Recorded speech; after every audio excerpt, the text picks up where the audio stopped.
Shalom. Shalom. Ya, kita mau mulai ibadah kita. Kita senyum di samping kiri kanan. Dan mari kita siapkan hati kita. Ya, kita mau mulai ibadah kita pagi ini. Kita mau masuk dalam hadirat Tuhan. Oleh sebab itu, mari kita satu dalam doa. Terima kasih Bapa, terima kasih Roh Kudus, terima kasih Tuhan atas penyertaan-Mu, perlindungan-Mu kepada kami. Tuhan telah menyertai kami dari rumah kami masing-masing. Tuhan telah tibakan kami di tempat ini untuk memuji dan memuliakan nama Tuhan. Kami siap untuk memulai ibadah raya pada pagi hari ini. Di dalam nama Tuhan Yesus kami berdoa. Haleluya, amin. Mari kita siapkan hati kita. Kita mau masuk dalam hadirat Tuhan. Kiranya Tuhan yang bekerja sehingga hati kita dapat dipulihkan pada hari ini.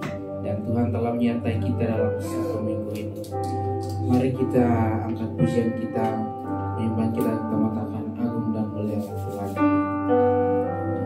Haleluya. Agung dan mulialah Tuhanku. Sempurna perbuatan tangan-Mu. Aku kuasa atas surga dan seluruh bumi. Siapa yang dapat seperti Kau Tuhan? Agung dan mulialah Tuhanku. Maha besar perbuatan tangan-Mu. Aku datang dan bersujud dalam hadirat-Mu, memuja Engkau seumur hidupku. Ku sembah Kau, Allah yang maha besar. Ku sembah Kau, Yesus keselamatanku. Ku sembah Kau, Roh yang kudus kekuatan hidupku. Hadirat Tuhan, sungguh Engkau mulia. Kita beri pujian penyembahan ini dan jemaat Tuhan persilakan untuk berdiri. Mulialah Tuhanku. Sempurnalah perbuatan tangan-Mu. Aku datang dan bersujud dalam hadirat-Mu, memuja Engkau seumur hidupku. Ku sembah Kau, Allah yang maha besar. Ku sembah Kau,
Dan memuliakan Allah Tuhan. Yang sama-sama kita memuji Tuhan, sama-sama kita katakan amin. Ya, kita akan masuk dalam puji-pujian kita. Kita atas samping kiri kanan bilang, mari kita memuji Tuhan. Mari kita memuji Tuhan. Mari kita memuji Tuhan. Mari kita memuji Tuhan.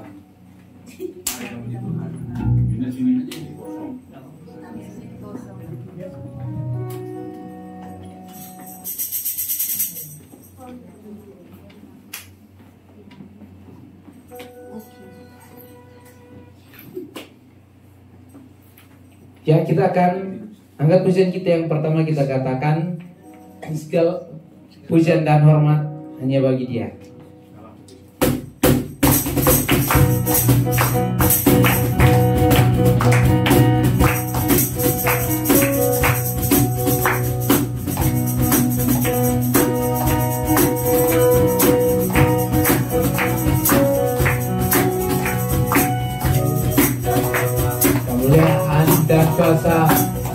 puji Allah yang kekal. Dan segala bangsa ciptaan semesta sujud di hadapanmu.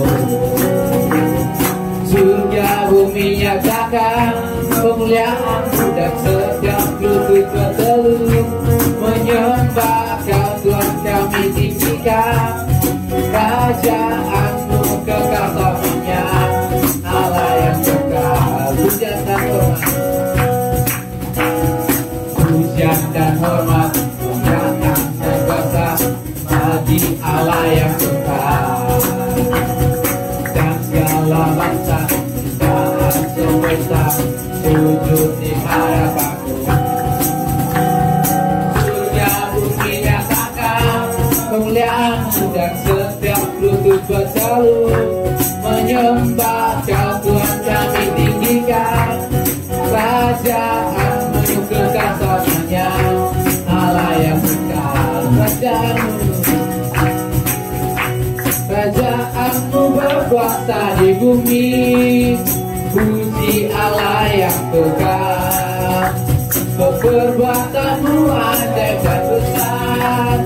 Puji Allah yang kekal, surga bumi nyatakan kemuliaan-Mu, dan setiap lutut bertelut menyembah Kau. Tuhan kami tinggikan, kerajaan-Mu kekal selamanya. Allah yang kekal. Kita ulang dari awal.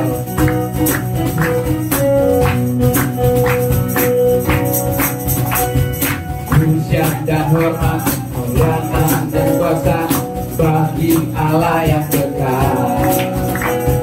Dan segala bangsa ciptaan semesta sujud di hadapan-Mu. Surga bumi nyatakan kemuliaan-Mu, dan setiap lutut bertelut menyembah Kau. Tuhan kami tinggikan, kerajaan-Mu kekal selamanya. Allah yang kekal, kerajaan-Mu berkuasa di bumi. Puji Allah yang kekal, perbuatan-Mu ajaib dan besar. Puji Allah yang kekal, surga bumi nyatakan kemuliaan-Mu, dan setiap lutut bertelut menyembah Kau. Tuhan kami tinggikan, kerajaan-Mu kekal selamanya. Allah yang kekal,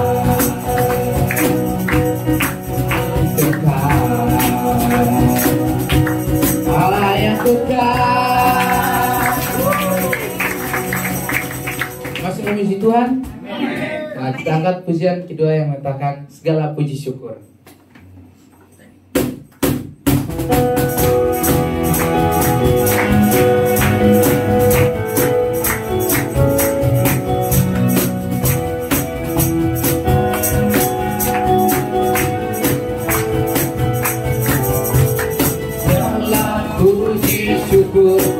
Hanya bagi-Mu Tuhan, sebab Kau yang layak dipuja. Kita bersorak, tinggikan nama-Mu. Haleluya. Segala puji syukur, segala puji syukur hanya bagi-Mu Tuhan.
untuk duduk kembali.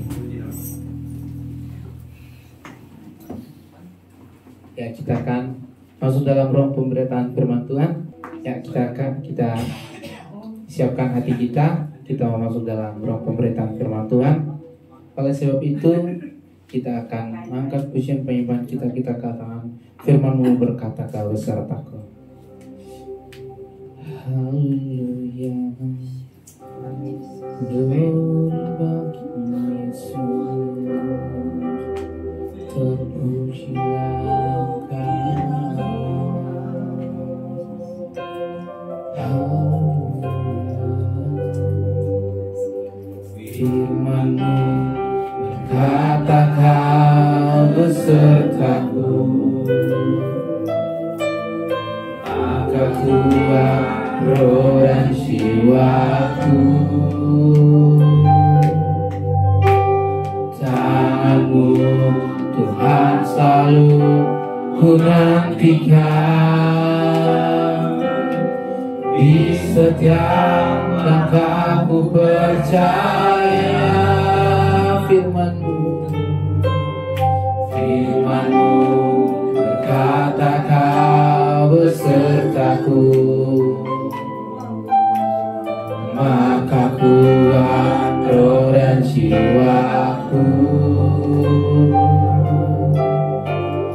Tangan-Mu Tuhan selalu ku nantikan,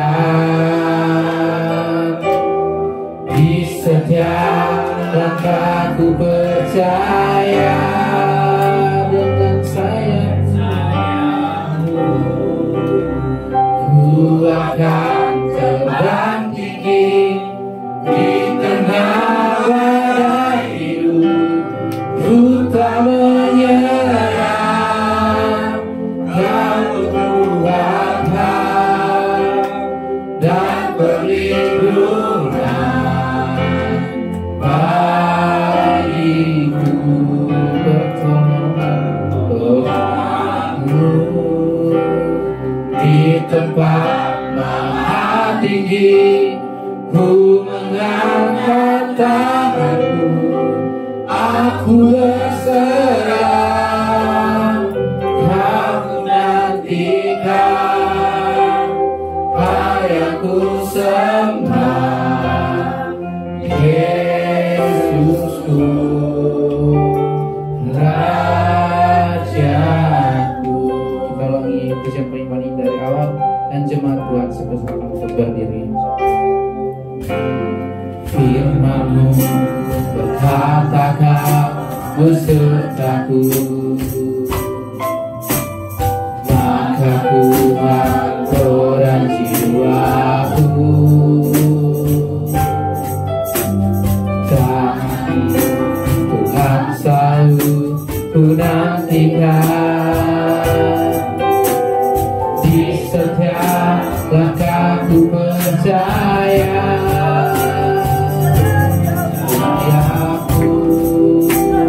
Ku akan terbang tinggi di tengah badai hidup. Ku tak menyerah, Kau kekuatan dan perlindungan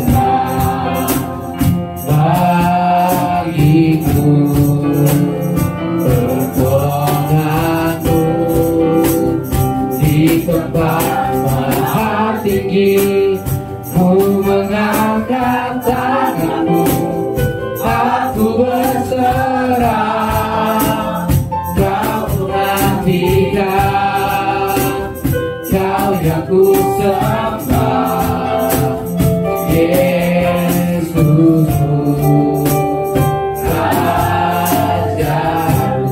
Dengan sayap-Mu Kau terasa kepada Bapa. Di tengah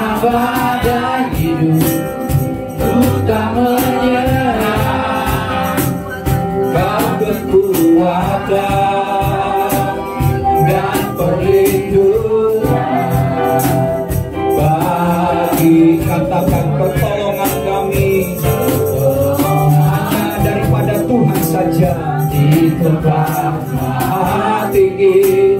Ku mengangkat tanganku, aku berserah,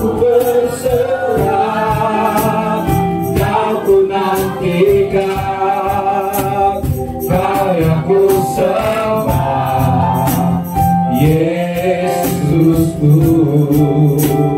Sekali lagi katakan, pertolonganku dari tempat maha tinggi.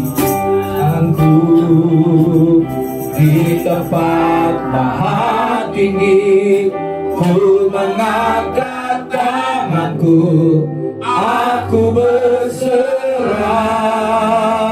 Kau ku nantikan, Kau yang ku sembah, Yesusku, Raja. Katakan, Kau ku nantikan, Kau ku nantikan, Kau yang ku sembah, Yesusku, Raja. Sekali lagi, Kau yang ku nantikan Tuhan, Kau ku nantikan, Kau yang ku sembah, Yesusku, Rajaku. Mari beri kemuliaan bagi Tuhan Yesus, Raja di atas segala raja, Tuhan di atas segala Tuhan. Terima kasih Bapa, Engkau Raja kami, Engkau penguasa tunggal dalam hidup kami, Engkau penyelamat hidup kami. Bapa, pagi hari ini kami datang kepadamu, kami rindu akan firman Tuhan.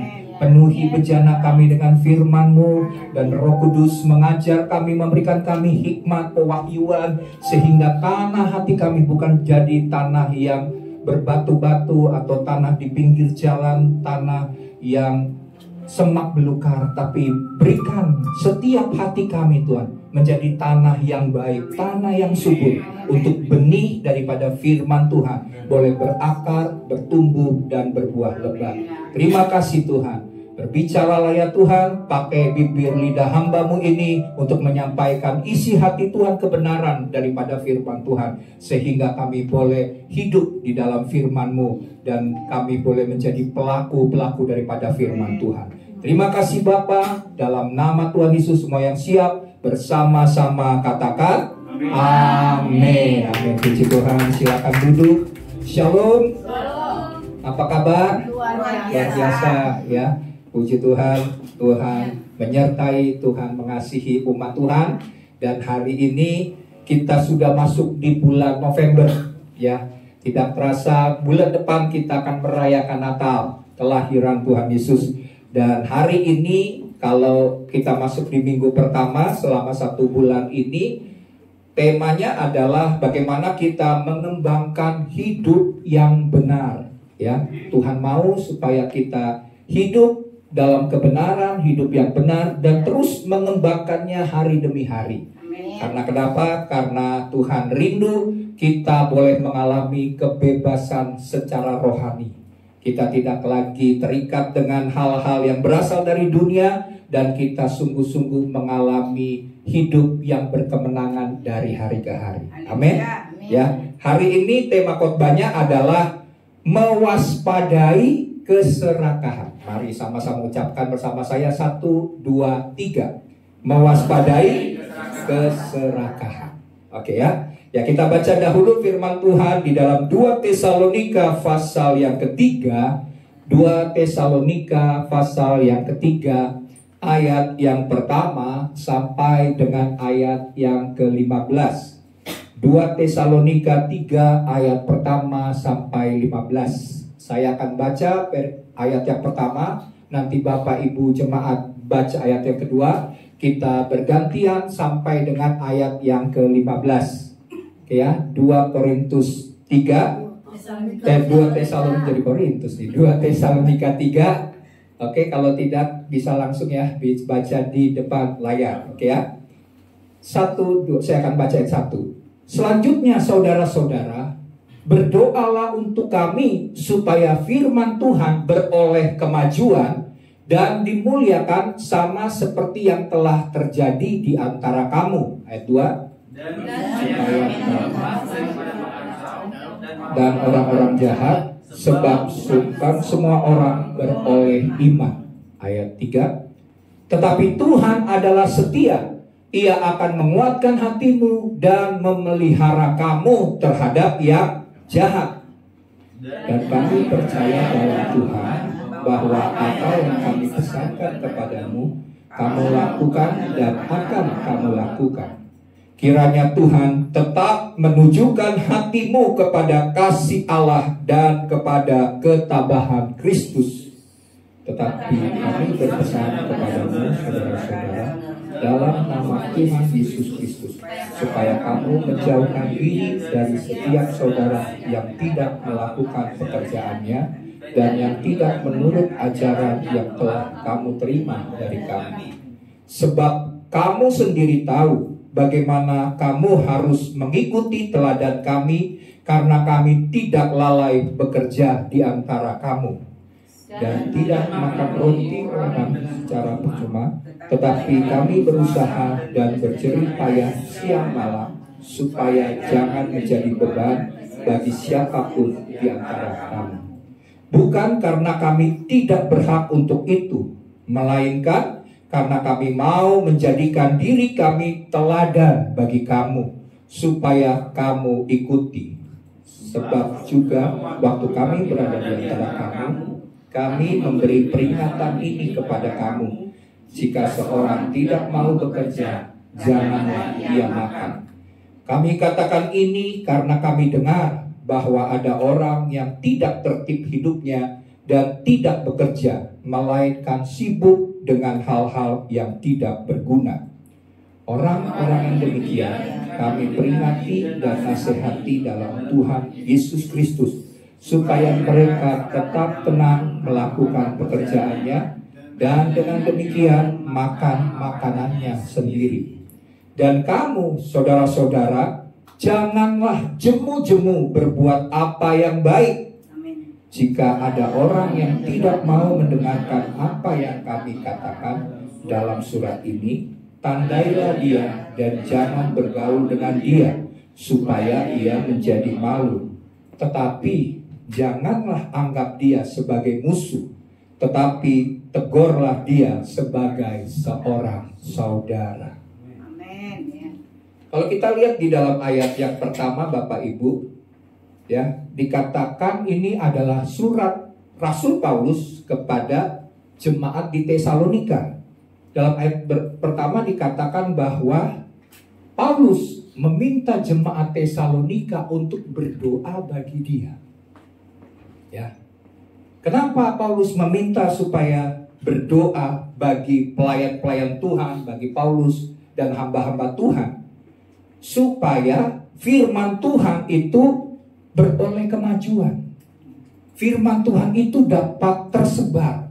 Firman Tuhan itu dapat disampaikan dengan keberanian, tidak dengan ragu-ragu, ketakutan, tapi supaya firman Tuhan itu dinyatakan sesuai dengan apa yang Tuhan inginkan dalam firman Tuhan itu. Dan juga supaya Kristus dimuliakan melalui penyampaian firman Tuhan. Karena ada banyak mungkin tanpa disadari oleh banyak hamba Tuhan, bukan Kristus yang dimuliakan, tetapi dirinya sendiri. Atau hal-hal yang ingin dia sampaikan di luar dari memuliakan Tuhan. Nah, ini yang harus diperhatikan sehingga jemaat diminta mendoakan hamba-hamba Tuhan supaya dapat menyampaikan firman Tuhan, sama seperti yang telah terjadi di antara kamu atau kita maksudnya. Dan di dalam ayat 2 dikatakan gini, supaya kami terlepas dari para pengacau dan orang-orang jahat, sebab bukan semua orang beroleh iman. Nah, ini bahaya nih. Jadi jemaat Tuhan, mari waktu kita beribadah kepada Tuhan seperti hari ini, kita mau supaya iman kita bertumbuh. Ya. Jangan menjadi orang yang sekedar hadir tapi tidak mau mengalami pertumbuhan iman, tidak melakukan firman Tuhan. Hanya mendengarkan firman tapi tidak menjadi pelaku firman. Padahal Alkitab katakan bahwa mereka yang tidak melakukan firman Tuhan itu adalah orang yang bodoh, yang membangun sebuah rumah di atas pasir. Tapi kita adalah orang-orang, anak-anak Tuhan yang mendengar firman dan melakukan. Karena kenapa? Firman Tuhan itu baik bagi jiwa kita. Amin. Baik bagi hidup kita. Kalau kita melanggar, menolak firman Tuhan, berarti kita ada di luar dari perlindungan Tuhan. Tapi waktu kita melakukan firman Tuhan, perlindungan Tuhan, penyertaan Tuhan, bahkan berkat Tuhan akan dicurahkan atas hidup setiap kita.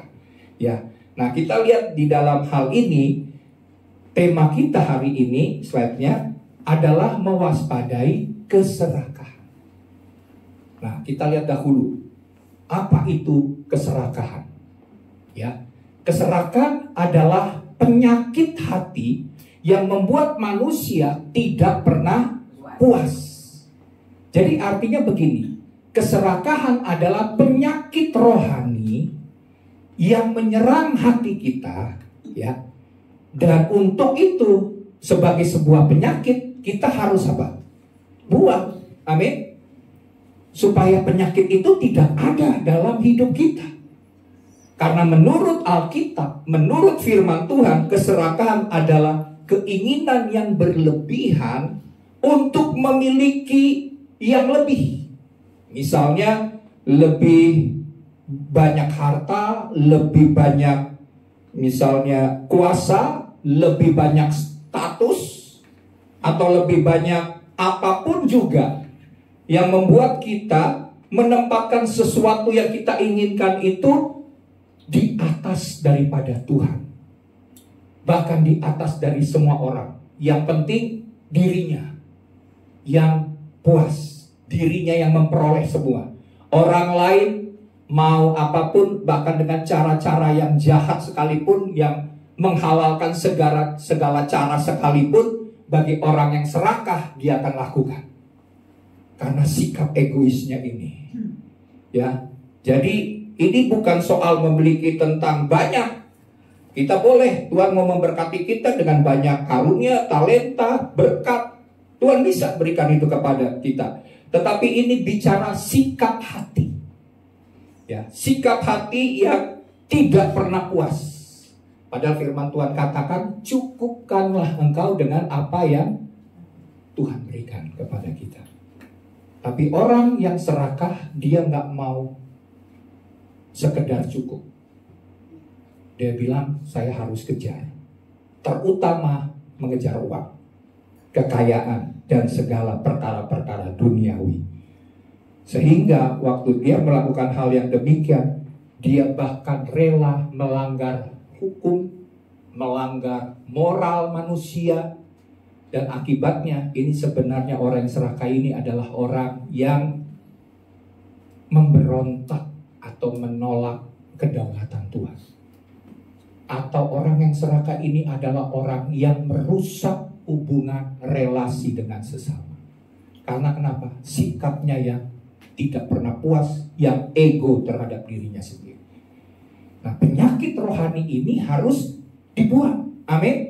Makanya kan saya yakin, nggak cuma orang Kristen, orang di agama yang berbeda sekalipun tidak mau untuk memiliki sikap serakah.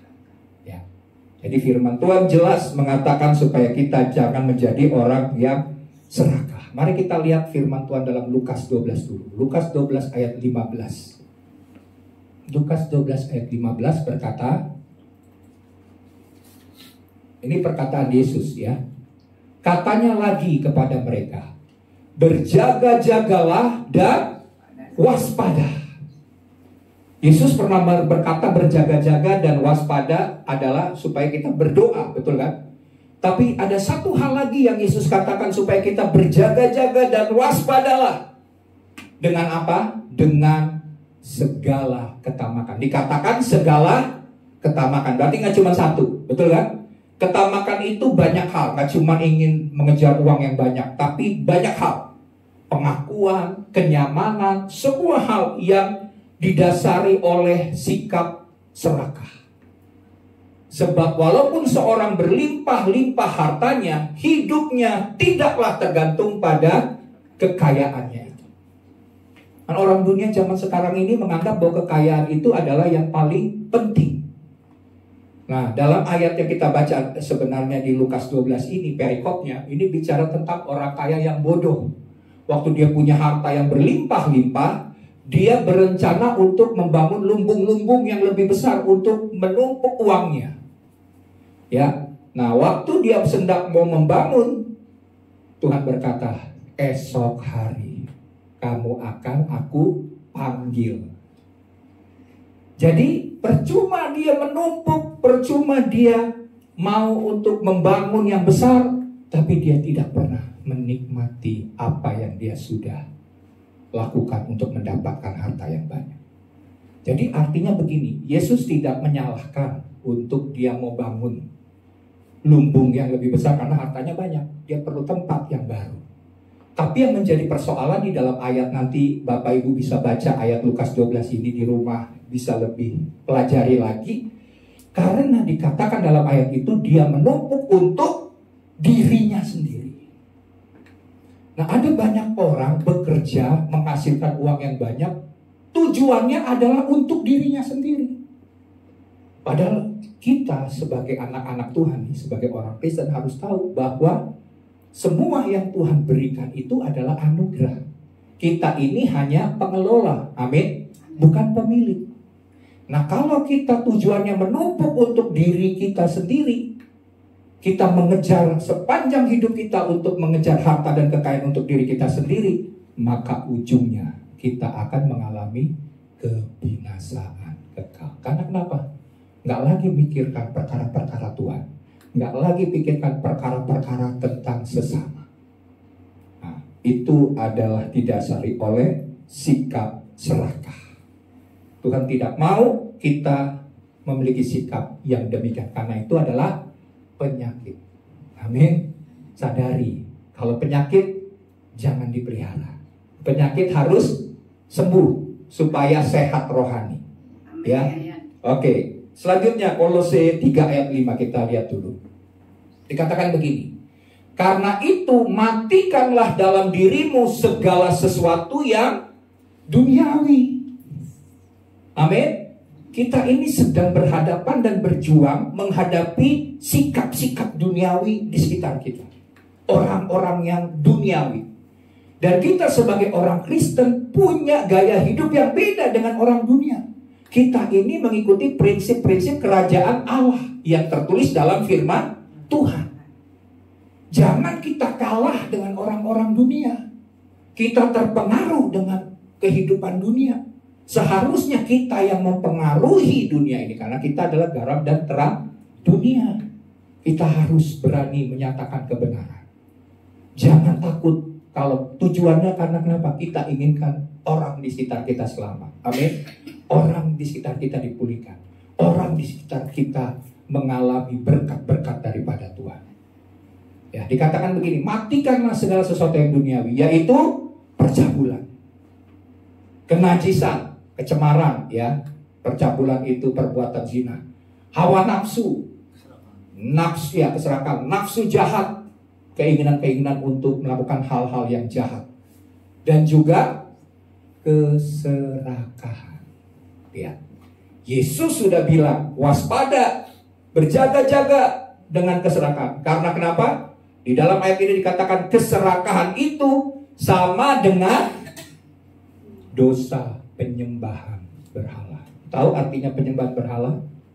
Kita menyembah sesuatu melebihi daripada Tuhan, baik itu barang, baik itu patung, atau sesuatu ciptaan Tuhan. Mau matahari, mau bulan, mau apapun kita sembah sesuatu yang merupakan ciptaan Tuhan, itu namanya penyembah berhala. Dan orang yang serakah dikatakan sama dengan penyembah berhala. Karena kenapa? Karena dia sudah menjadi hamba uang atau kekayaan.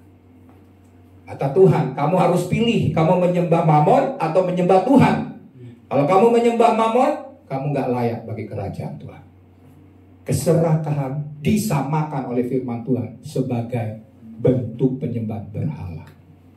tidak mengutamakan Tuhan, bahkan merusak hubungan dengan sesama, bahkan merusak diri kita sendiri. Betul nggak? Orang serakah kan nggak pernah puas. Kalau dia nggak dapatkan apa yang dia dapatkan, inginkan, dia pakai segala cara. Yang paling kejam, yang paling keji, yang paling jahat sekalipun dia bisa lakukan untuk apa yang dia inginkan itu dapat tercapai. Ini bahaya. Nah, orang Kristen nggak boleh demikian. Amin. Kita punya cara hidup yang berbeda dengan dunia. Oke, ya. Jadi kita lihat slide-nya. Dunia ini menawarkan gaya hidup materialistik yang mendorong orang untuk terus mengejar lebih tanpa peduli cara memperolehnya. Padahal firman Tuhan mengingatkan agar kita tidak hidup dalam keserakahan, melainkan puas dengan pemeliharaan Tuhan. Oleh sebab itu, agar kita tidak menjadi orang serakah, kita akan lihat ada 3 hal yang kita dengar hari ini, kita belajar dan kita lakukan sesuai dengan firman Tuhan. Oke? Ya, yang pertama adalah percaya pemeliharaan Tuhan. Di dalam ayat yang ketiga saya akan baca ya. Ayat 3 berkata begini. Tetapi Tuhan adalah setia. Ia akan menguatkan hatimu dan memelihara kamu terhadap yang jahat. Di sini kita lihat begini. Coba kita lihat dulu slide-nya ya. Paulus mendorong jemaat agar tetap berdiri teguh dalam iman meski ada penderitaan. Betul kan? Selama kita hidup, masalah tetap ada, penderitaan tetap ada. Tapi yang Tuhan inginkan lewat Paulus, firman Tuhan kita dengar, kita tetap berdiri teguh dalam iman kita. Amin. Ya. Nah, keserakahan itu sering timbul sebenarnya karena apa? Keserakahan itu timbul karena kita takut dan tidak percaya akan pemeliharaan Tuhan. Saya ulangi. Keserakahan itu timbul karena kita takut kekurangan dan tidak percaya kepada Tuhan akan pemeliharaan Tuhan atas hidup kita. Jadi ini bukan masalah harta aja. Tapi ini bicara soal masalah hati yang tidak percaya kepada Tuhan. Terutama tidak percaya bahwa Tuhan itu setia. Tuhan itu menepati janjinya.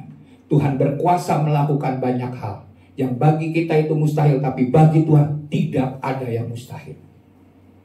Jadi kita lihat sebenarnya ketakutan-ketakutan kita. Ketidakpercayaan akan Tuhan. Bahwa Tuhan mendengar doa kita dan mampu menjawab doa kita. Itulah yang seringkali membuat kita serakah. Ya, tidak percaya Tuhan itu setia. Padahal berkali-kali kita dengar lagu kan, ada lagu gini. Berkali-kali kau menolong, berkali-kali kau kuatkan, dalam rasa sakit Engkau ada, Yesus setia. Amin. Dia tolong kita, dia sembuhkan kita, dia pulihkan kita, dia meluputkan kita dari banyak hal yang bisa menimpa yang jahat dalam hidup kita. Bahkan nyawa kita seringkali diluputkan oleh Tuhan. Karena untuk membuktikan Tuhan itu setia. Ya. Mazmur 23 ayat 1, kita lihat dulu ayatnya. Firman Tuhan berkata, Tuhan adalah gembalaku, takkan kekurangan aku. Daud berkata bahwa Tuhan itu seperti gembala bagi diriku. Dia merasakan bagaimana dia sebagai seorang gembala yang menggembalakan kawin kambing domba yang hanya 2-3 ekor. Menghadapi singa, menghadapi binatang-binatang buas. Dia itu melindungi domba-domba yang tidak berdaya. Dan dia merefleksikan dirinya bahwa Tuhan itu adalah gembala bagi diri. Saya ini domba yang tidak berdaya menghadapi iblis dengan binatang-binatang yang siap untuk memangsa kita. Tapi dia gembala dan dia menolong, aku tidak pernah kekurangan. Amin. Percaya bahwa kita tidak pernah kekurangan sesuatu hal yang baik. Amin. Karena kita tahu Dia Tuhan yang setia. Kalau sampai dengan hari ini kita ada, ya, nggak ada yang kurang makan kan? Nggak ada ya. Nggak ada yang pernah makan batu di sini. Tidak ada. Tidak ada ya. Kalau dulu kan katanya kalau jadi hamba Tuhan, ngapain kamu jadi hamba Tuhan? Kamu tahu nggak kalau kamu mau jadi hamba Tuhan mau makan batu? Tapi puji Tuhan sampai hari ini saya nggak pernah makan batu, gitu ya. Ya, semuanya Tuhan sediakan tepat pada waktunya. Bahkan segala kebutuhan kita yang kita pakai, yang kita kenakan semuanya itu adalah anugerah berkat daripada Tuhan. Ya, tidak pernah kekurangan. Filipi 4 ayat 19. Firman Tuhan berkata begini, Allahku akan memenuhi segala keperluanmu menurut kekayaan dan kemuliaannya di dalam Yesus Kristus atau Kristus Yesus Tuhan kita. Amin. Dia memenuhi, Dia menyediakan, Dia mencukupkan segala keperluan menurut kekayaan. Karena Dia adalah Bapa yang bertahta di sorga. Dia pencipta alam semesta.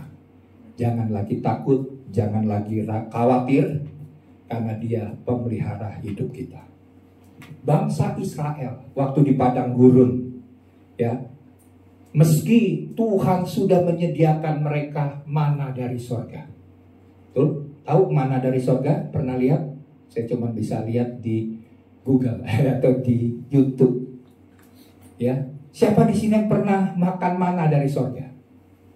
Belum pernah ya? Saya juga belum. Gitu ya. Itu adalah makanan buat siapa? Malaikat. Makanan malaikat itu.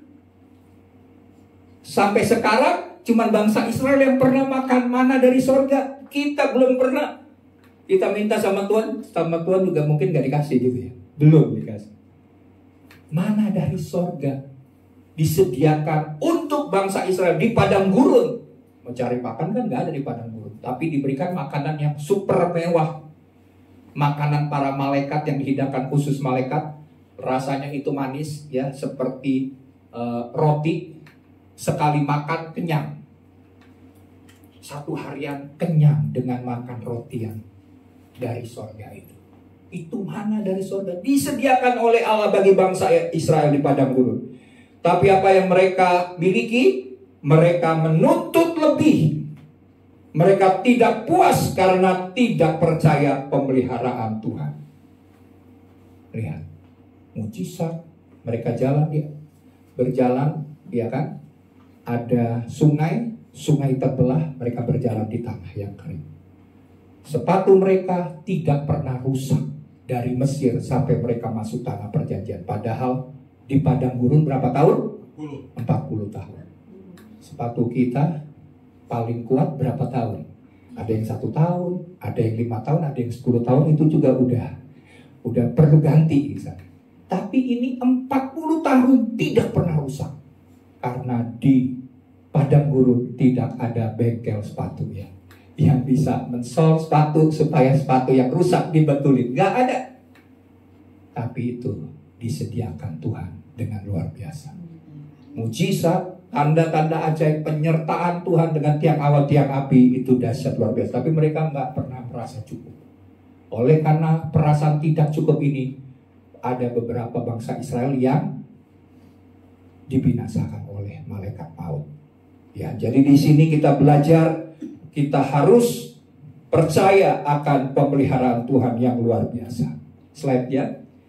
Keyakinan bahwa Tuhan memelihara, ya, membebaskan kita dari sikap tamak. Amin. Kita yakin bahwa Tuhan memelihara, maka itu akan melepaskan kita dari serakah, sikap serakah. Dan hal ini akan menuntun kita kepada sikap berserah. Ya, jadi kalau kita misalnya yakin akan pemeliharaan Tuhan, firman Tuhan menjamin kita tidak akan punya sikap tamak karena kita bergantung sepenuhnya dengan Tuhan. Kan? Kalau orang bergantung sepenuhnya dengan Tuhan kan kadang-kadang yang kita inginkan belum kelihatan, betul kan? Kira-kira mau sifat tamak nggak? Enggak, saya mau tetap bergantung sama Tuhan. Saya nggak mau pakai segala cara menipu, berbohong atau mencuri untuk mendapatkan sesuatu, enggak. Nah itu akan menuntun kita untuk tidak bersikap tamak dan memiliki sikap berserah. Nah, sikap berserah ini penting bagi setiap anak-anak Tuhan. Ya contohnya begini. Ada seorang anak, dia ini bermain pasir di pantai. Dia bermain pasir dengan ayahnya. Kemudian waktu dia ambil pasir, dia genggam pasir itu kuat-kuat. Tahu-tahu pasir itu pasti gimana kalau digenggam kuat-kuat.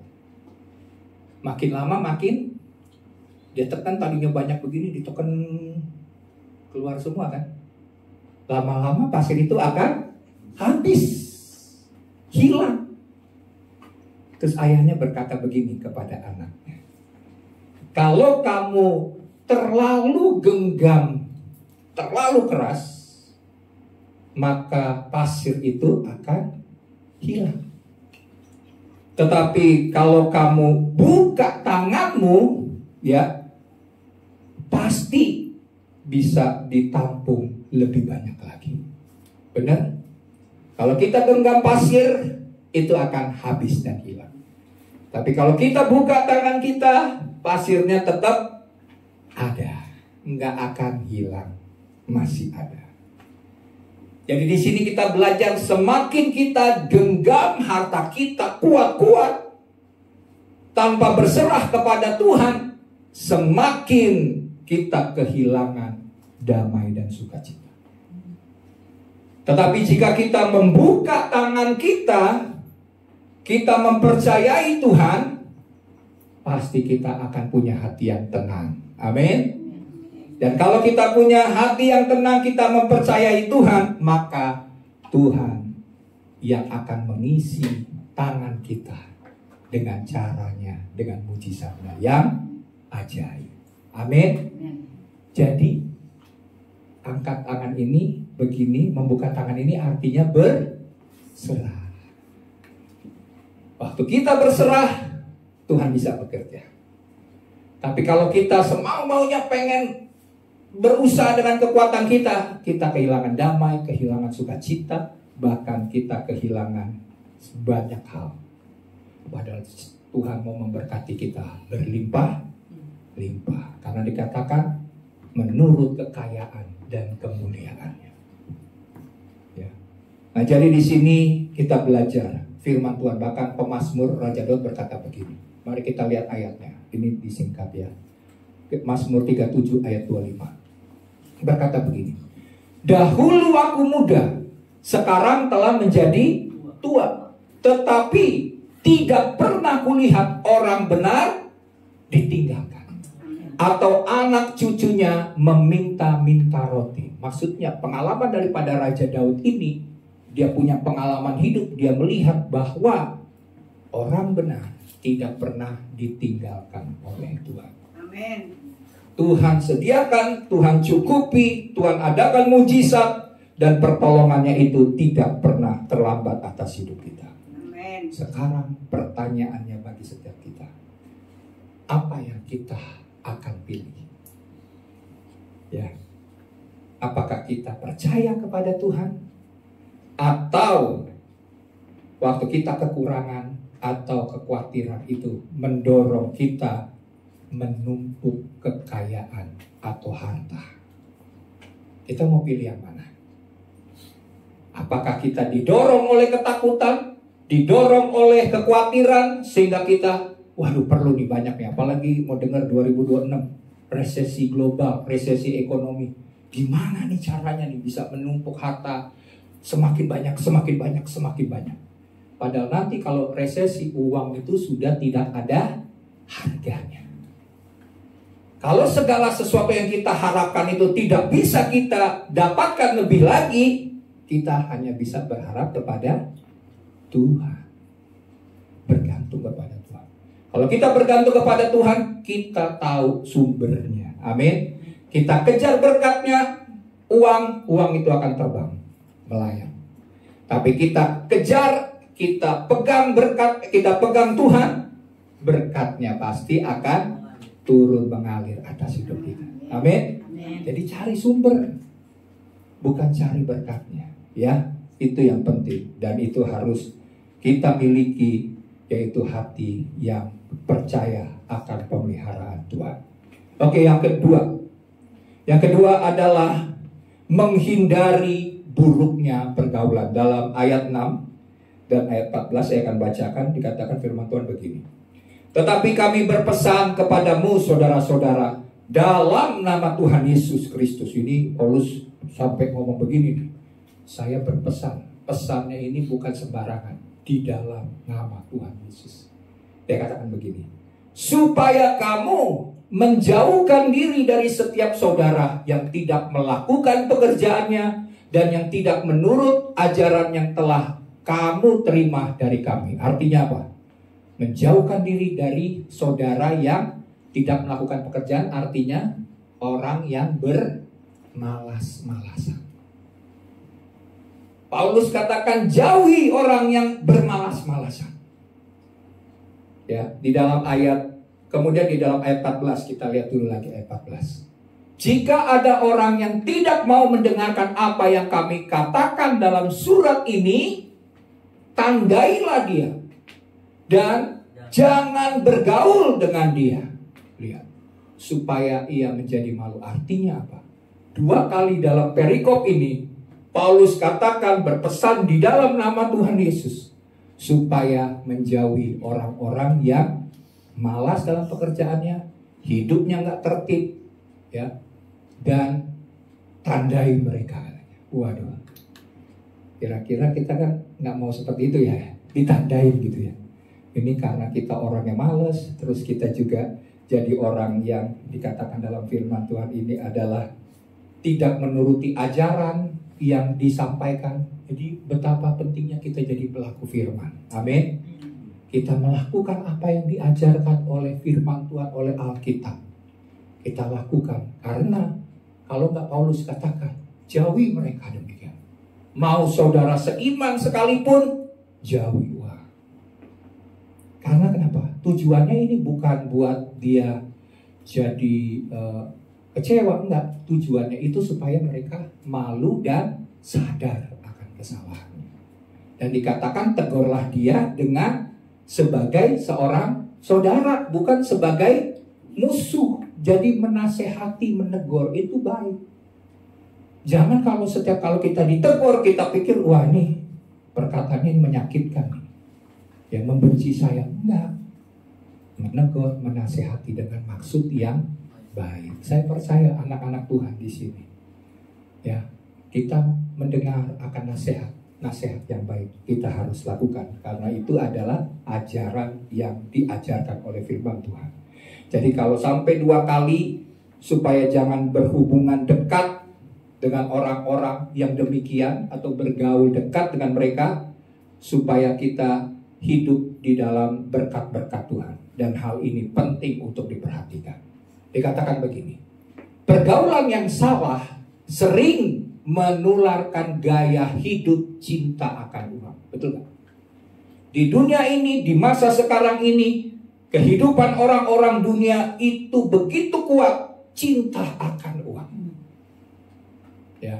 Dan kalau kita bergaul dengan orang-orang yang demikian, pola pikir yang demikian, pola-pola dunia dalam hidup mereka, kita tertular dengan gaya hidup yang cinta akan uang.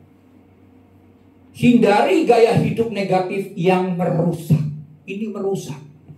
Kalau Alkitab katakan merusak, betul merusak. Karena kalau kita serakah, kita cinta akan uang, kata firman Tuhan, akar dari segala kejahatan adalah cinta akan uang. Boleh kita lihat ayatnya dulu. Mari kita lihat ayatnya di dalam 1 Timotius 6 ayat 10. Karena akar segala kejahatan ialah cinta akan uang. Ya, bukan uangnya, bukan. Tapi cinta akan Tuhan, melebihi cinta kita kepada Tuhan. Ini akar dari segala kejahatan. Sebab oleh memburu uanglah beberapa orang telah menyimpang dari iman dan menyiksa dirinya dengan berbagai-bagai duka. Udah tahu salah jalan, kejar terus uang, kejar terus satu bisnis yang mungkin salah, kita lakukan terus, itu akhirnya menyimpang dari iman dan mengalami hidup yang penuh dengan kedukaan. Makanya Tuhan katakan jangan bergaul dengan orang-orang yang negatif, karena itu merusak diri kita. Kita harus paham, karena pergaulan yang salah itu sering membuat gaya hidup cinta uang yang merupakan akar dari segala kejahatan. Slide berikut. Paulus masih jemaat untuk menegur mereka yang hidup tidak tertib, bahkan menjauhi pergaulan yang merusak. Jadi suruh hindari. Terus Paulus ingatkan supaya menjauhi pergaulan yang merusak itu. Keserakahan menular lewat pergaulan. Amin. Jadi keserakahan itu enggak gampang sebenarnya masuk. Dia menular lewat pergaulan yang salah. Kalau kita bergaul dengan orang serakah, kita juga akan memiliki gaya hidup serakah. Ya, beberapa kejahatan yang dilakukan bersama-sama itu berasal dari teman-teman sejawat. Kumpul-kumpul, kongko-kongko, punya rencana. Teman yang satu bilang idenya begini, baik-baik. Akhirnya mereka buat sebuah tindakan kriminal bersama-sama. Mereka bilang, kita udah rancang begini, udah buat gini, kita pasti kaya. Tenang aja, kita pasti kaya. Nah, akibatnya ketangkap. Ada kan yang kena proses gara-gara mau nipu orang yang mau beli kalau nggak salah mobil mahal, mobil mewah, Alphard gitu kan. Itu berasal dari ide kongko-kongko. Bukan gerombolan bener-bener orang yang profesional. Orang profesional pasti dia udah bisa bagaimana caranya menghilangkan jejak. Tapi ketahuan karena nggak profesional. Dimulai dari kongko-kongko, pergaulan yang salah. Jadi kita harus hati-hati dengan pergaulan, karena keserakahan itu menular lewat pergaulan yang salah. Dan jika kita bergaul dengan orang yang cinta akan uang, kita akan mengejar kekayaan, menumpuk harta, suka pamer kekayaan, bahkan memakai cara yang tidak benar untuk menjadi kaya. Dan kita bisa ikut terpengaruh. Ya, jadi jauhi pergaulan yang merusak itu. Karena 1 Korintus 15 dan 33 berkata apa? Janganlah kamu sesat. Pergaulan yang buruk merusakkan kebiasaan yang baik. Amin.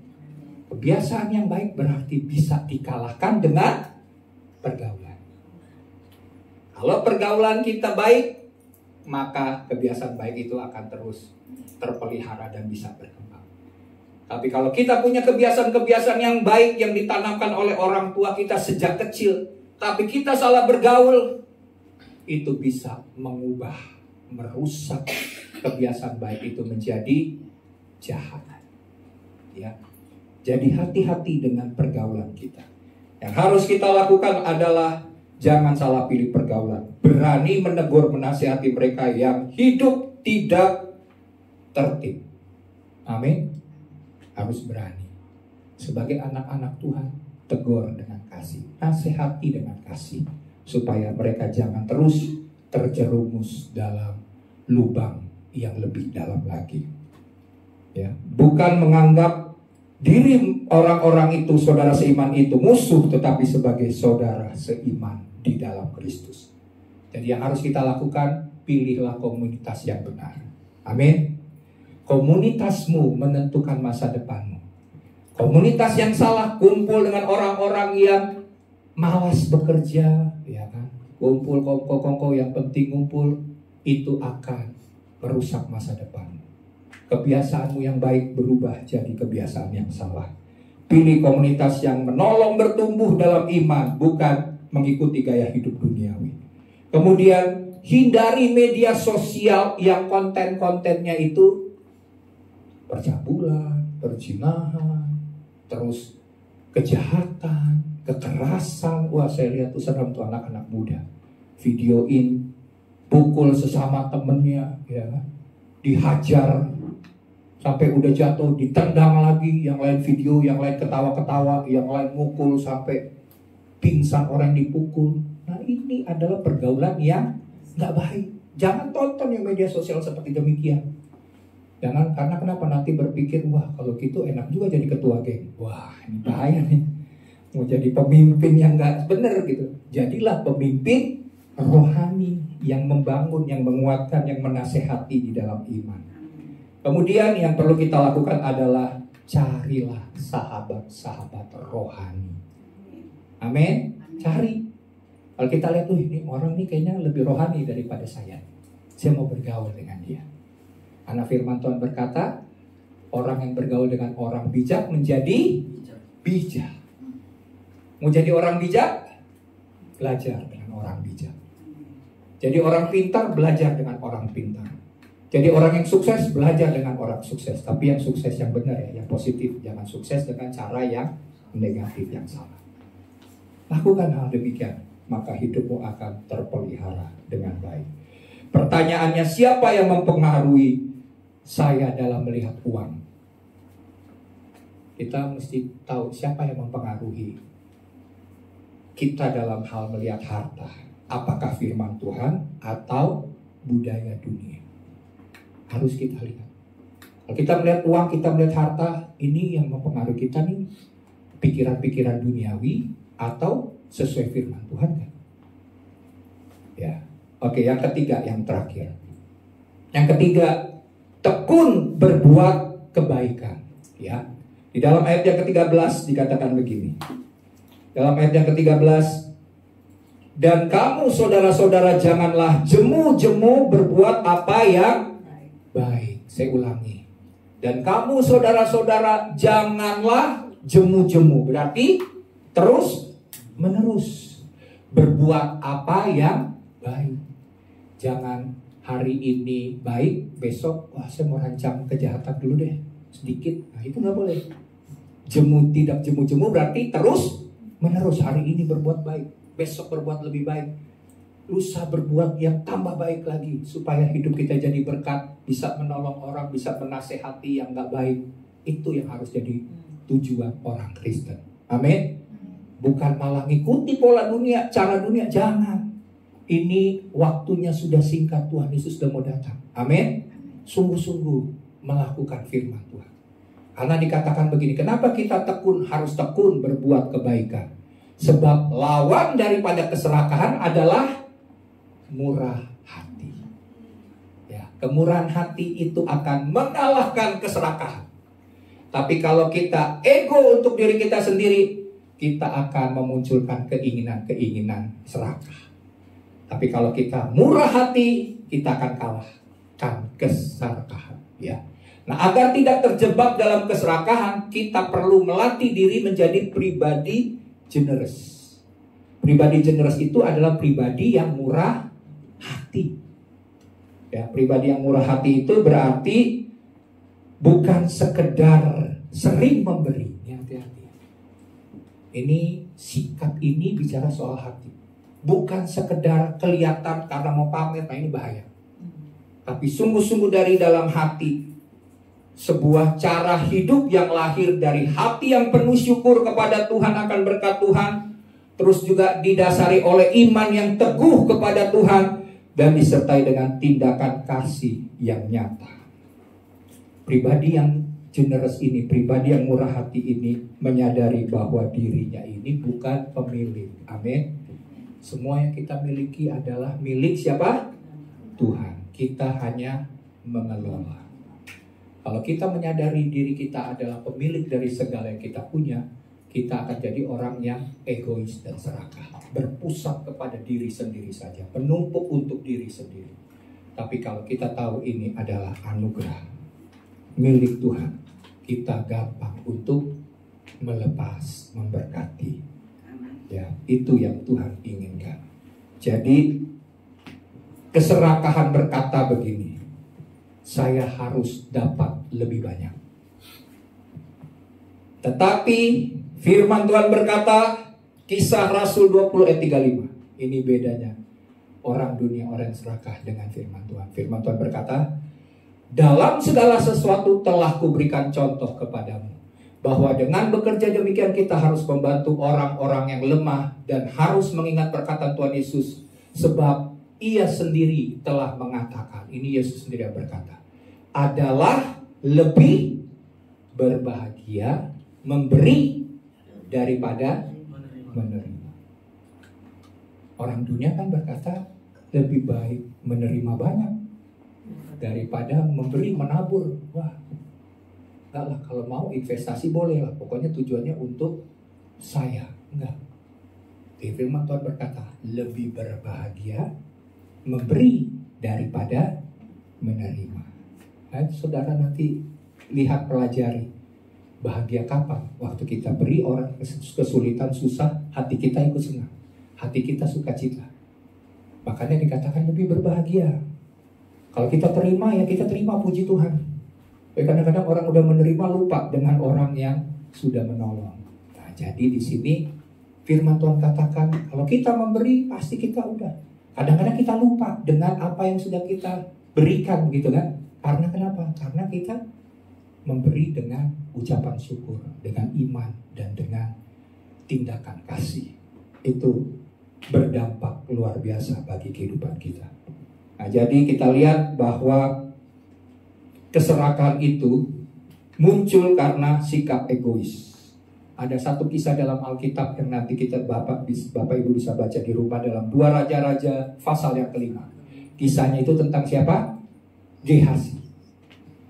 Apa yang kita pernah dengar, pernah baca Alkitab kan, Gehazi. Gehazi itu Naaman datang, disuruh oleh Nabi Elisa untuk mandi di mana? Di Sungai Yordan. Akibatnya kustanya itu sembuh, singkat cerita ya, dia sembuh. Dan waktu dia Naaman ini datang kepada Elisa, dia bawa harta kekayaan untuk diberikan kepada Nabi Elisa. Tapi apa yang dilakukan oleh Nabi Elisa? Dia tolak. Waktu dia tolak, apa yang dilakukan oleh Gehazi? Gehazi lihat, wih, ini hartanya nih lumayan ini, sayang banget ini. Ini kesempatan nih. Apa yang dilakukan? Dia kejar, singkat cerita dia kejar. Dia mau dapatkan harta itu. Setelah dia dapatkan harta itu, dengan tidak rasa bersalah, dia bilang ngaku bahwa ini pesan dari Nabi Elisa untuk ambil harta itu. Ya, dia pakai cara dengan nanti Bapak Ibu baca di rumah ayat itu. Dan kemudian setelah dia kembali, dia datang ke hadapan Elisa tanpa takut, biasa aja. Dan waktu ketemu dengan Elisa, Elisa ini seorang pelihat, nabi. Dia katakan begini, apa yang kau lakukan? Rohku bersama dengan kamu waktu engkau menemui Naaman, sehingga Naaman turun dari keretanya untuk memberikan harta yang engkau minta. Dan apa yang terjadi kita langsung lihat di dalam ayat yang ke-27. Ya. Kita lihat dalam ayat 27. Tadi yang di 2 Raja-Raja 5 ayat 27. Oke, ayat 27-nya boleh terakhir. Ayat 27. Tetapi penyakit kusta, ini perkataan dari Nabi Elisa. Penyakit kusta Naaman akan melekat kepadamu dan kepada anak cucumu untuk selama-lamanya. Maka keluarlah Gehazi dari depannya dengan kena kusta, putih seperti salju. Jadi penyakit Naaman bukan menular kepada siapa? Gehazi. Enggak, penyakit Naaman enggak menular karena Naaman sudah sembuh. Tapi yang menular ya di dalam hati daripada Gehazi adalah sikap serakah. Sikap serakah, penyakit rohani, sikap serakah itu yang membuat dia akibatnya menjadi kena kusta. Ini secara contoh dalam Alkitab. Jadi kalau kita terkena banyak penyakit, salah satunya karena sikap serakah. Ya, jadi buang. Karena itu penyakit rohani berdampak bagi fisik kita. Ya. Paulus mengingatkan agar jangan jemu-jemu berbuat baik. Slide-nya. Teruslah melakukan kebaikan apapun hasilnya. Amin. Kita harus terus melakukan kebaikan demi kebaikan, karena itu adalah lawan dari keserakahan. Teruslah melakukan dan berbagi. Kita menyimpan harta di surga. Waktu kita berbagi bukan di bumi, karena di bumi ngengat dan karat dapat merusaknya. Mari kita lihat ayatnya. Matius 6 ayat 19 sampai 20. Matius 6 ayat 19. Ya, saya mungkin salah tadi catat ya. Matius 6 ayat 19 sampai 20. Matius pasal 6 ayat 19 sampai 20, kita lihat ayat yang terakhir. Yesus berkata ini. Kita harus perhatikan perkataan Yesus. Janganlah kamu mengumpulkan harta di bumi. Kenapa jangan? Di bumi ngengat dan karat merusakkannya, dan pencuri membongkar serta mencurinya. Jadi yang fana ini bisa hilang, bisa dicuri, bisa rusak, bisa hilang lenyap, bisa. Terus ayat 20, tetapi kumpulkanlah bagimu harta di sorga, sebab di sorga ngengat dan karat tidak merusakkannya, dan pencuri tidak dapat membongkar serta mencurinya. Kita dapat upah kekal. Upah di bumi sementara bisa hilang, bisa habis, bisa rusak. Upah di sorga kekal. Bahkan kita akan dapat mahkota yang abadi di sorga. Ya, jadi di sini marilah kita bertekun dalam memberi. Jangan bosan-bosan untuk terus berbuat baik. Jadikan kebaikan sebagai gaya hidup. Amin. Gaya hidup. Tolong orang, berbagi harus jadi gaya hidup. Dan hidup kita itu mau menjadi saluran berkat-Nya Tuhan. Amin. Semua kita adalah saluran berkat Tuhan. Jangan menganggap diri, wah saya nih belum punya apa-apa. Orang janda yang miskin aja, dia mempersembahkan 2 peser. Dia persembahkan bagi Tuhan itu lebih berharga daripada orang kaya yang menabur dengan tujuan yang salah, dengan pamer. Kata Yesus kan peristiwa dalam dalam firman Tuhan tentang janda yang miskin. Kita harus punya gaya hidup yang demikian. Berapapun yang kita beri, tidak dengan terpaksa, tapi dilakukan dengan sukarela, dengan sukacita, itu menyenangkan dan berharga di mata Tuhan. Karena kita sedang menyimpan harta di sorga yang berkenan di hadapan Tuhan. Oke? Ya, mari kita akan meteraikan firman Tuhan ini. Kita akan menyembah Tuhan ya sebelum kita masuk dalam perjamuan kudus. Mari kita tundukkan kepala, kita berdoa kepada Tuhan. Biarkan musik mengalun. Mari kita arahkan hati kita. Tuhan hadir saat ini. Dia melihat setiap hidup kita. Dan hari ini kita sudah dengar ada penyakit rohani yang disebut dengan ketamakan dan keserakahan. Tuhan tidak mau segala sesuatu, segala macam ketamakan itu ada dalam hati kita. Karena sebagai penyakit itu merusak hidup kita. Seringkali keserakahan itu tidak pernah muncul, bahkan tidak kita sadari. Dan kalau kita dengar firman Tuhan hari ini, mari kita mau berkata kepada Tuhan, Tuhan cabut Tuhan, Tuhan buang Tuhan. Kami mau matikan segala pola-pola dunia, keinginan-keinginan yang jahat ini, yaitu keserakahan yang sama dengan dosa penyembahan berhala. Kami tahu Tuhan, apa yang Engkau firmankan, apa yang Engkau katakan adalah ya dan amin. Jika Engkau tidak menginginkan ada keserakahan dalam hidup kami, Tuhan, kami mau buang penyakit itu dalam hidup kami. Tolong kami Tuhan, mampukan kami Tuhan. Ubah hati kami Tuhan, supaya kami boleh semakin berkenan di hadapan Tuhan. Sembuhkan kami Tuhan, supaya hati kami menjadi hati yang bersih dan sehat.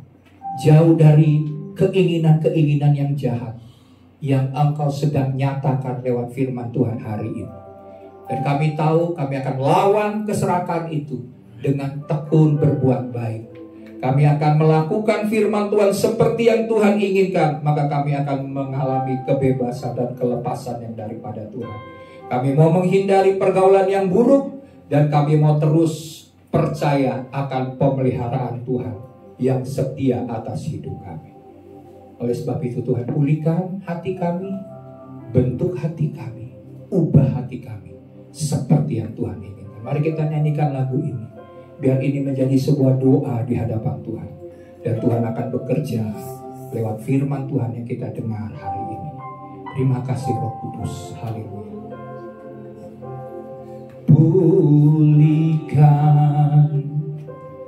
Pulihkan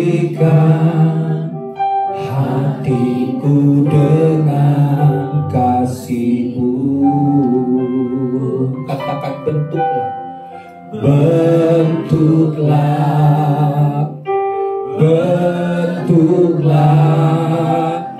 hatiku jadi seperti-Mu. Sekali lagi katakan, pulihkan Tuhan, pulihkan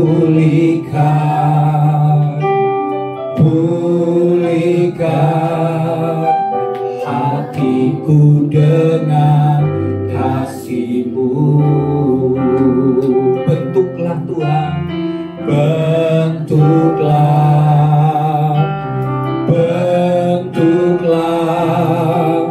hatiku jadi seperti-Mu.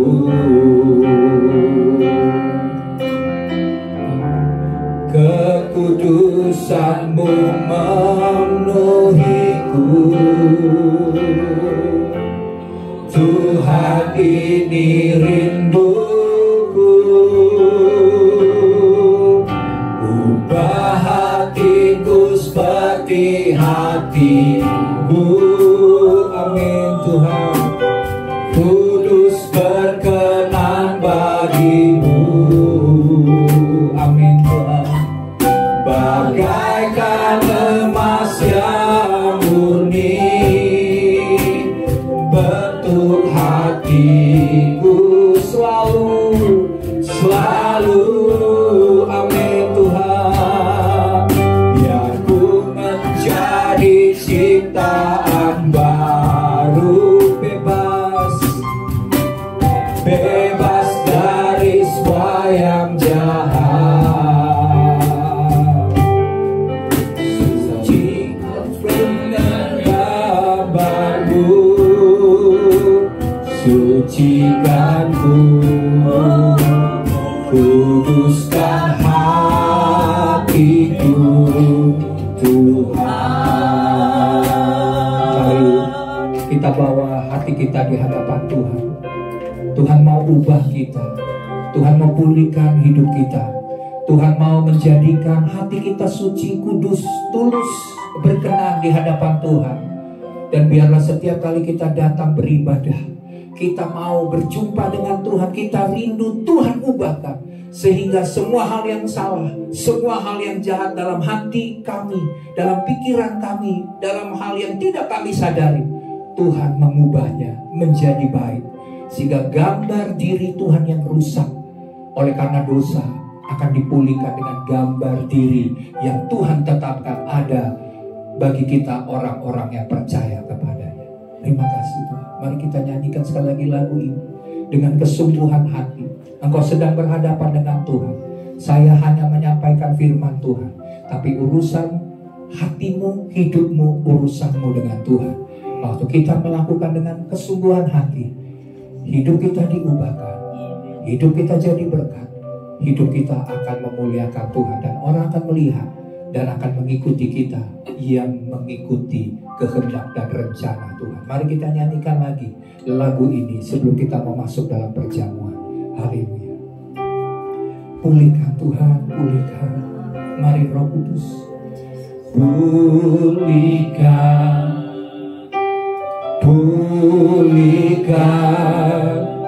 hatiku, dan kami butuh kasih Tuhan. Haleluya. Bentuklah Tuhan, bentuklah hatiku seperti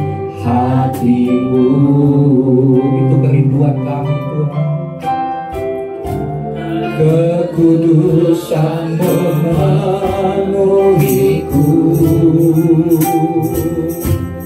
Tuhan, ini rinduku. Ubah hati kami, ubah hatiku. Mari kita bangkit berdiri, kita mau angkat tangan di hadapan Tuhan. Haleluya. Kudus berkenan bagi ya Tuhan, biar hati kami menyenangkan-Mu. Bagaikan emas yang murni,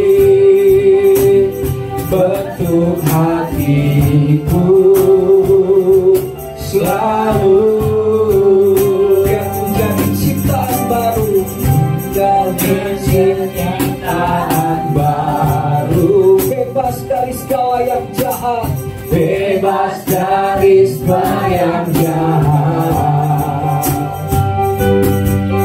Serupa dengan gambar-Mu, sucikanku, kuduskan hati. Ubah hati kami Tuhan, sembuhkan hati kami Tuhan dengan haleluya. Ubah hatiku seperti hati-Mu,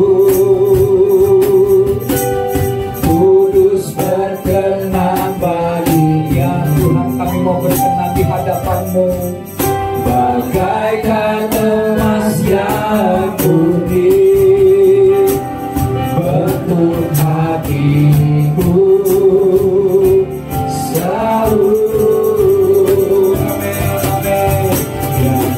Jadi cintaan baru,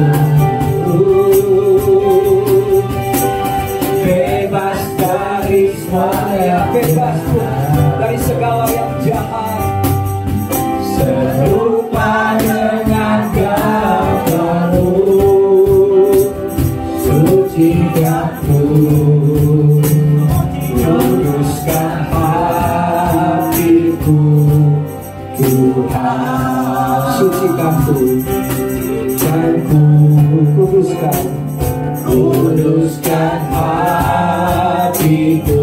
Sucikan Tuhan, katakan sucikan, sucikanku, kuduskan hatiku Tuhan. Terima kasih Tuhan. Inilah rindu kami, inilah keinginan kami. Kami mau ikuti selaras dengan firman Tuhan. Terima kasih Bapa, terima kasih jika sebentar Engkau telah menyediakan hidangan bagi kami. Hidangan di mana Engkau memberikan roti yang benar-benar makanan dan minuman yang benar-benar minuman Tuhan. Kami tahu pada saat kami terima tubuh dan darah Tuhan, Engkau mengubah kami menjadi seperti yang Tuhan inginkan. Engkau hidup dan tinggal di dalam kami hidup dan tinggal di dalam Tuhan. Dan kami percaya jika kami hidup di dalam Kristus, itu cukup bagi kami Tuhan. Kami tahu ada jaminan kepastian yang daripada Tuhan. Karena Engkau adalah sumber yang sejati. Engkau adalah sumber segala sesuatu yang kami butuhkan dan kami inginkan. Kami mau terus menyelaraskan hati kami, pikiran kami dengan firman Tuhan. Karena itulah yang Tuhan kehendaki terjadi atas hidup kami. Terima kasih Tuhan, Engkau yang mengubah roti dan anggur ini menjadi tubuh dan darah Tuhan. Dan pada saat kami bersekutu dengan tubuh dan darah Tuhan, kami bersekutu dengan Tuhan, kami bersekutu dengan saudara-saudara seiman, bahwa Engkau hidup dan tinggal di dalam kami. Dan jika Tuhan ada bersama dengan kami, siapakah musuh kami? Siapakah lawan kami? Engkau jadi pembela kami, Engkau jadi penolong kami, Engkau Tuhan yang setia, yang memelihara hidup kami. Terima kasih Tuhan. Mari jemaat Tuhan yang sudah terlayani semua ya, kita angkat roti di atas kepala kita. Kita percaya ini bukan sekedar biasa, rutinitas, tapi ini adalah perjanjian yang Tuhan meteraikan waktu kita angkat tubuh dan darah Tuhan. Ini menjadi perjanjian yang kekal, yang Tuhan ikat dengan Tuhan sendiri. Terima kasih Tuhan. Dengarlah firman yang berkata, sebab apa yang telah kuteruskan kepadamu telah aku terima dari Tuhan, yaitu bahwa Tuhan Yesus pada malam waktu ia diserahkan, mengambil roti, dan sesudah itu ia mengucap syukur atasnya, ia memecah-mecahkannya dan berkata, inilah tubuhku yang diserahkan bagi kamu. Perbuatlah ini menjadi peringatan akan aku. Tuhan, kami mau mengikuti seperti firman Tuhan. Kami percaya Tuhan bahwa tubuhmu telah bangkit Tuhan. Engkau sudah dibangkitkan. Maka kuasa kebangkitan yang sama yang membangkitkan Yesus dari dunia orang mati naik sampai ke tahta Bapa di sorga. Demikian juga kami juga punya kuasa kebangkitan yang sama yang membangkitkan tubuh kami.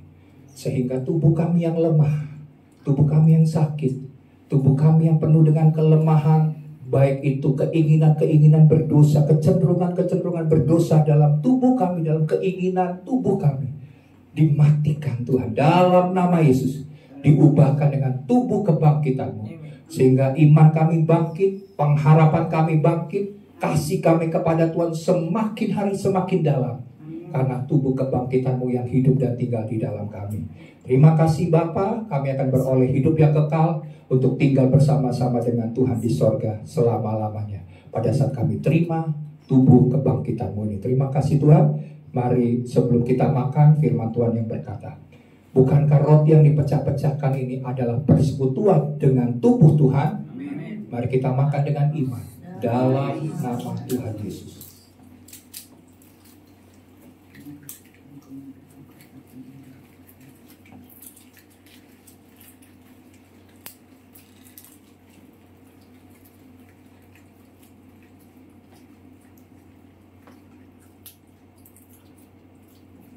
Terima kasih Tuhan buat tubuh-Mu menyatu dengan kami. Kami hidup dalam Engkau, Engkau hidup dalam kami. Demikian juga ia mengambil cawan. Sesudah makan lalu berkata, cawan ini adalah perjanjian baru yang dimeteraikan oleh darahku. Perbuatlah ini setiap kali kamu meminumnya menjadi peringatan akan aku. Tuhan, tubuh-Mu telah Engkau sudah terpaku di atas kayu salib Tuhan. Mahkota duri di atas kepala. Juga tombak yang menembus sampai ke lambung Tuhan. Mengeluarkan air dan darah. Kaki yang dipaku, tangan yang terpaku. Semua penderitaan-Mu Tuhan. Dengan darah yang tercurah, luka memar Tuhan yang Engkau alami. Itu adalah untuk penebusan kami dari dosa-dosa kami. Kami mau mengingat bahwa kami sudah diampuni. Dosa-dosa kami yang banyak sudah diampuni. Dan kami beroleh keselamatan oleh karena percaya kepada Yesus. Setiap kali kami meminum perjanjian-Mu Tuhan, yaitu cawan perjanjian yang baru Tuhan, maka kami percaya Tuhan, ikat perjanjian Engkau dengan kami Tuhan. Engkau meteraikan kami dengan darah-Mu pada dahi kami, bahwa kami adalah milik Tuhan. Sehingga Tuhan jauhkan kami.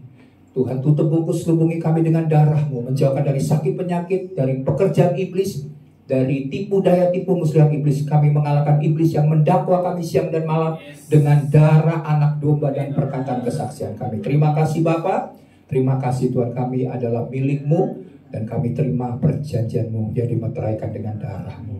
Mari sebelum kita minum, dengarlah firman yang berkata, bukankah cawan yang olehnya kita ucapan syukur adalah persekutuan dengan darah Kristus? Mari minum dengan iman dalam nama Tuhan Yesus.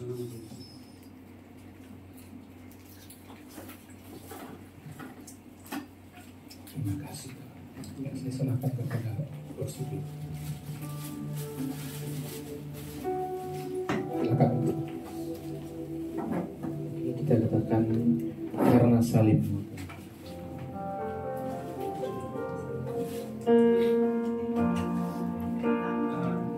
Salib-Mu ku hidup, karena salib-Mu ku menang. Engkau yang berkuasa, sanggup untuk melakukan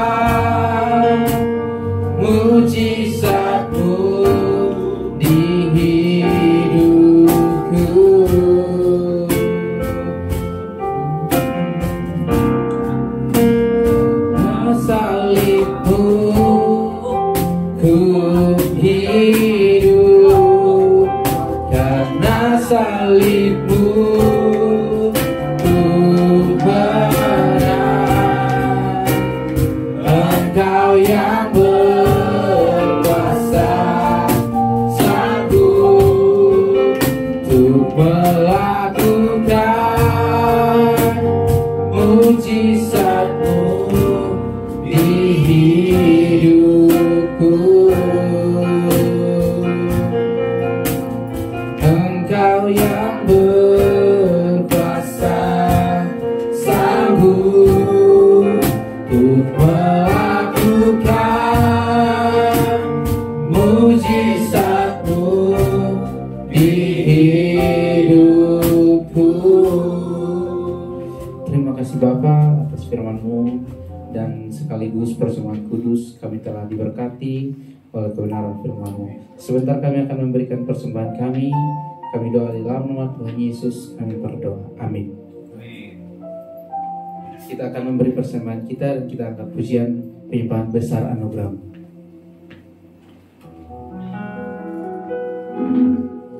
Besar anugerah-Mu,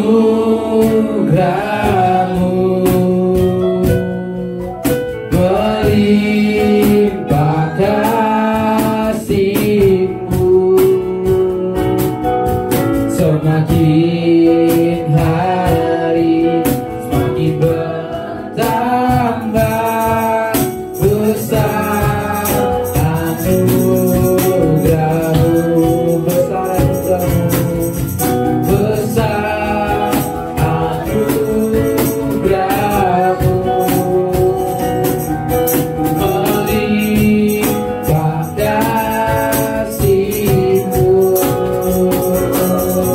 semakin hari semakin bertambah. Besar anugerah-Mu, saya nyebut dengan Tuhan seperti ini. Besar anugerah-Mu, dan Tuhan berikan kepada limpah kasih-Mu, Semakin hari semakin kami percaya Tuhan, semakin bertambah. Besar anugerah, semakin hari semakin bertambah. Semakin hari semakin bertambah. Besar anugerah-Mu.